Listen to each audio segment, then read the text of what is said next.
practice 4, I think it was. How did things go out there today from the defensive line? I thought we started really well. Really we've just been preaching more of the effort and the fundamentals and the assignment stuff will come with it. So I'm pleased to see a better effort in terms of running, not to the football, but to get the football. And these guys are buying in to my coaching style and things like that. I'm not sure how it was before, but at the end of the day, they got to buy into how we're going to do it. And they are. So I'm very proud of them for that. How would you define your coaching style? I'm going to be aggressive with them, I'm always been in philosophy that the players take on the personality of their coach, So I feel like if I'm aggressive and I demand the little things, that's what they're going to do. So I try to hold them to the fire. They don't get away with much. And, it'll come with time as well. I was telling him, we get right off the road and go right to spring ball, so you don't have a ton of time to get to know them, when you practice spring ball early. So they're trying to have to trust us, and then that's going to come later. So I'm looking forward to that.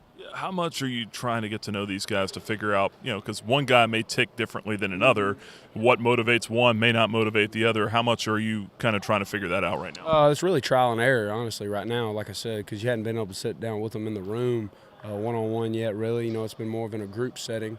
So you really trial and error in the room as a team, as a meeting, and then trial and error out there on the field. But I got a pretty good feel for them. Most of them are very similar. That's the thing I got going for me right now. So it's been great. It's been great.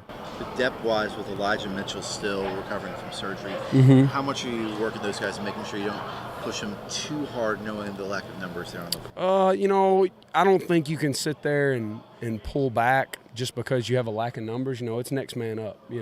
Now that may make us get some guys to work some different positions, and it's going to force us this spring to kind of work on some different personnel packages with some to kind of almost prepare for things like that. Typically, if you're hired here earlier, you sign those guys at mid-year and they're here for the spring. With us getting hired late, a lot of our transfers are May grads. So, we've got quite a few defensive linemen mainly that'll be here in May and June. So really waiting on them, and then we're going to rely on some of these freshmen we signed as well. So.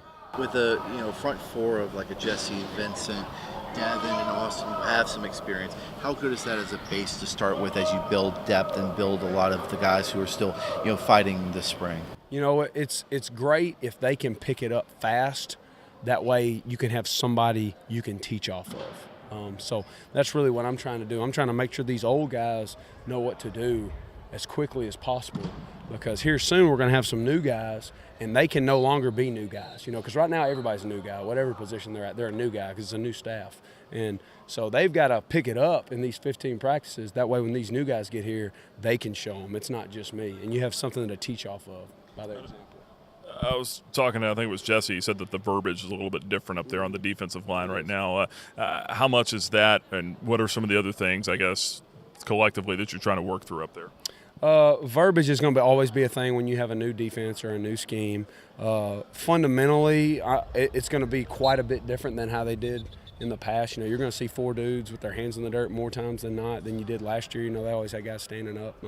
So we're a little more aggressive. We're going to be very multiple, but we're going to be very aggressive. So we're trying to get that out of them. We're not a read and react defense. We're going to come off the rock, and that's what we're working on right now. After working with Scott Simons at West Georgia and then spending the last year as a defensive coordinator, how much have you evolved as a coach having that DC experience? It's definitely helped me a lot. It's made me a better D-line coach because I can understand more what's going on in the back end and how that fits. Scott's my best friend, so it's easy to work with him. We think a lot alike. We're on the same page a lot, and that's been the easiest transition. That's what me and him were just talking about.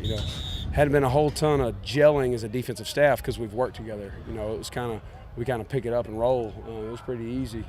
So it's just more times than not we're just focusing on these players, which is great. We don't have to worry about each other, and that's what's been great for me. You said a lot of guys going to be down in 3-point stance on the line, but is that the biggest difference you think? Is it's more just aggressive than the read and react, like you were saying? Will that be the biggest change you think up front?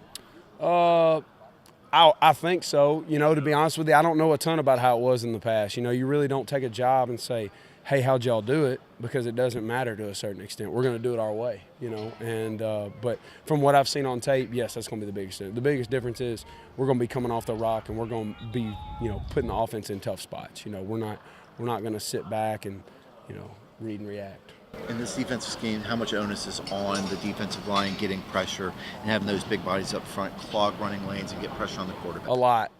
You know, within the scheme we've run at other places and what Scott's bringing from Memphis, you know, you're going to rely on those guys to be very productive. You know, we've had a lot of productive guys over the years, and you know, so if they don't play, I tell them all the time, if the defensive line doesn't play well, you know, they've got a shot to win every time.